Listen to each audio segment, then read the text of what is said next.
था मेरे प्यारे दादा दादी या मेरे प्यारे नाना नानी। आप सबने अपने ग्रैंड पेरेंट्स के बारे में एक लेख लिखना है। यह लेख 150 से 200 शब्द का होना चाहिए। इसमें आप वो सब लिख सकते हैं जो आप अपने ग्रैंड पेरेंट्स के बारे में जानते हो या महसूस करते हो। कोशिश करना जो भी आप अपने इस लेख में लिखो वो सत्य पर आधारित हो, ना कि किताब से रटा हुआ। तो आप सब तैयार हो? तो आपका समय शुरू होता है अब। Now start writing.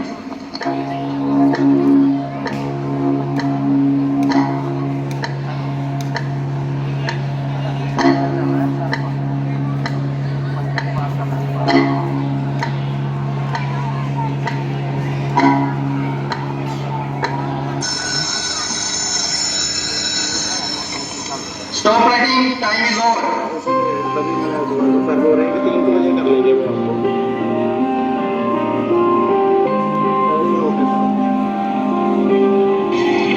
Okay students, उम्मीद करता हूँ कि आज का टेस्ट आप सबने बहुत अच्छे से दिया होगा। इसका परिणाम मैं आपको कल बताऊंगा।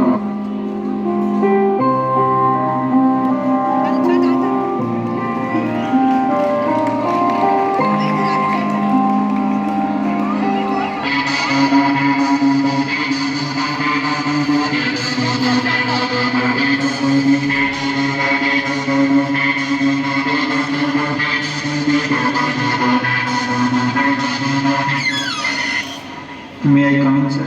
यस कम इन। सर, मुझे आपसे एक जरूरी बात करनी थी। बोलिए मिस्टर रकेश, क्या बात है? आप बहुत टेंशन में लग रहे हो। सर, बात ही कुछ ऐसी है। ना tell me what's the matter. Sir, मैंने आज 7th क्लास के बच्चों का एक टेस्ट लिया था। ओके, इस टेस्ट का टॉपिक था मेरे प्यारे दादा दादी जाना नाना। सभी बच्चों ने बहुत अच्छा लिखा, लेकिन जब मैं प्रदीप का टेस्ट चेक कर रहा था तो मैं दंग रह गया। इसलिए मैं आपके पास चला आया। ऐसा क्या लिखा है प्रदीप के टेस्ट में? सर, आप खुद ही पढ़ लीजिए, आपको सारा माजरा समझ आ जाए। अरे बैठ के ही पढ़। मेरे प्यारे दादा दादी, मेरा नाम प्रदीप है और मैं 7वीं कक्षा का विद्यार्थी हूँ। मैं अपने दादा दादी से बहुत प्यार करता हूँ और वो भी मुझे बहुत प्यार करते हैं। मेरी दादी मुझे राजा रानी और परियों की कहानियाँ सुनाती हैं और मेरे दादाजी मुझे पापा के बचपन की शरारतों के बारे में बताते हैं। वो कहते हैं कि मेरे पापा बचपन में बिल्कुल मेरे जैसे हुआ करते थे, नटखट और शरारती। जब मेरे पापा छोटे हुआ करते थे तो मेरे दादाजी उन्हें कंधे पे बिठाकर मेला दिखाने ले जाया करते थे। जब कभी खेलते खेलते मेरे पापा गिर जाते तो रोने लगते, तभी मेरे दादा उनको गोद में उठाकर प्यार करते और वो चुप हो जाया करते थे। लेकिन आज जब मेरे दादाजी को मेरे पापा के सहारे की जरूरत है तो वो अपनी जिम्मेदारियों और फर्ज से पीछे हट रहे हैं। मेरी माँ अक्सर मेरे दादा दादी को कोसती रहती हैं और कहती हैं जब ये बूढ़ा और बूढ़ी मर जाएंगे तब मुझे चैन मिल जाएगा। मेरी माँ ना तो मेरे दादा दादी को समय पर खाना देती हैं और ना दवा दारू। मैं पिछले 1 साल से अपने दादा दादी के कमरे में नहीं गया क्योंकि मेरा उनके पास जाना और बात करना मेरे मम्मी पापा को पसंद नहीं है। मेरे पापा कहते हैं कि मेरे दादा दादी पुराने जमाने के हैं और उनकी सोच भी पुरानी है। यदि मैं उनसे बात करूँगा या उनके साथ रहूँगा तो मेरी सोच भी पुराने जमाने की हो जाएगी और मैं कभी जिंदगी में आगे नहीं बढ़ पाऊँगा। मैं अपने दादा दादी के साथ रहना चाहता हूँ और उनको बहुत मिस करता हूँ। आई लव यू दादा दादी। प्रदीप कक्षा 7।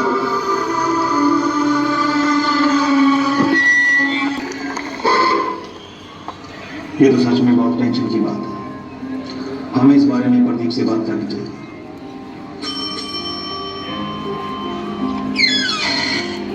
Yes sir. अजय बेटा 7th क्लास में से प्रदीप को पूरा करवाओ। Yes sir.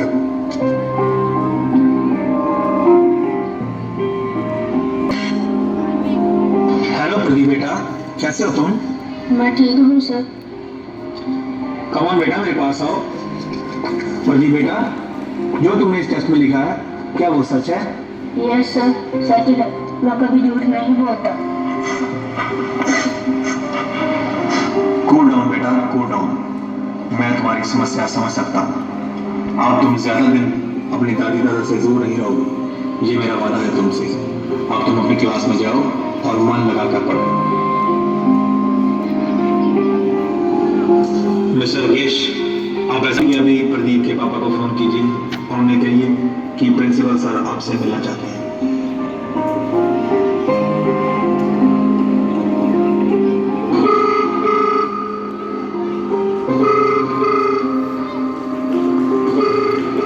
Hello Mohan. Hello sir, क्या आप प्रदीप के पापा से बात कर रहे हैं? जी हाँ, आप कौन? जी मैं प्रदीप का क्लास टीचर बोल रहा हूँ। प्रिंसिपल सर आपसे मिलना चाहते हैं आज आपको स्कूल आना है। क्या सर, कोई चिंता की बात है? जी नहीं, बस आप स्कूल आ जाइए। ठीक है सर, मैं छुट्टी होने से पहले पहले स्कूल पहुंच जाऊंगा। Okay sir. Okay, thank you sir for your cooperation.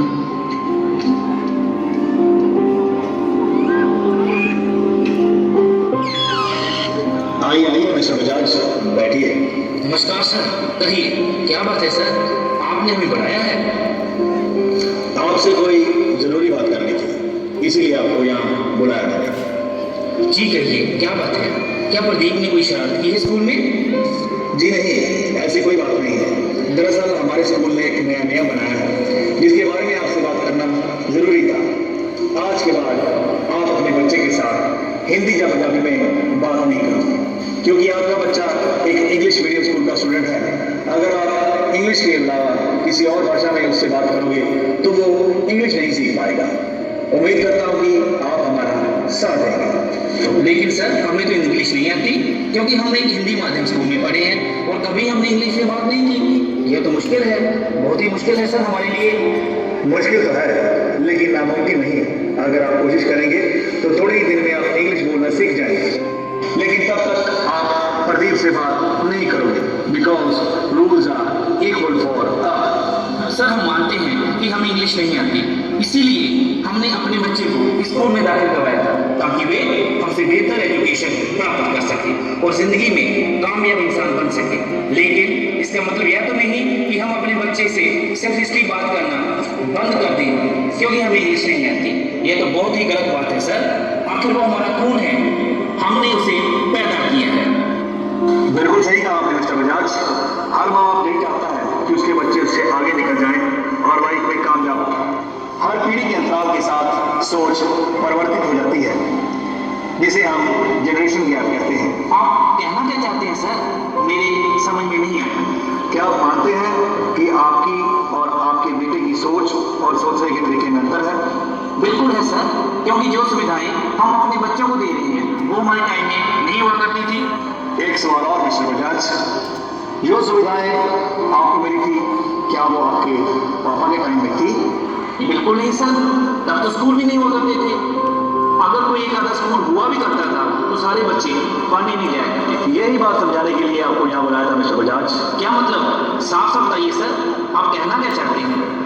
मतलब यह है कि आपके पापा के टाइम में स्कूल नहीं थे और टेक्नोलॉजी भी इतनी एडवांस नहीं थी। वो रेडियो का जमाना था मिस्टर बजाज। आपके टाइम में टीवी और लैंडलाइन जैसी सुविधाएं चलन में आ चुकी थी, लेकिन आपका बेटा जिस टाइम में पैदा हुआ है वो इंटरनेट का युग है। आज सबके पास मोबाइल, लैपटॉप, कंप्यूटर और हाईटेक टेक्नोलॉजी है। सरल भाषा में कहें तो टेक्नोलॉजी ने इंसान को भी हाईटेक कर दिया है। मगर आप ये सब मुझे क्यों बता रहे हैं सर? दरअसल हमने आज बच्चों का एक टेस्ट कंडक्ट किया था जिसमें उन्होंने अपने ग्रैंड पेरेंट्स के बारे में लिखा है, लेकिन आपके बेटे प्रदीप ने जो लिखा उसने मुझे अंदर तक जोड़ दिया। इसलिए मैंने फोन करके आपको यहाँ बुलाया मिस्टर बजाज। आप खुद ही पढ़िए। मेरे प्यारे मैं अपने दादा दादा से बहुत प्यार। जब मेरे पापा छोटे हुआ करते थे तो मेरे दादा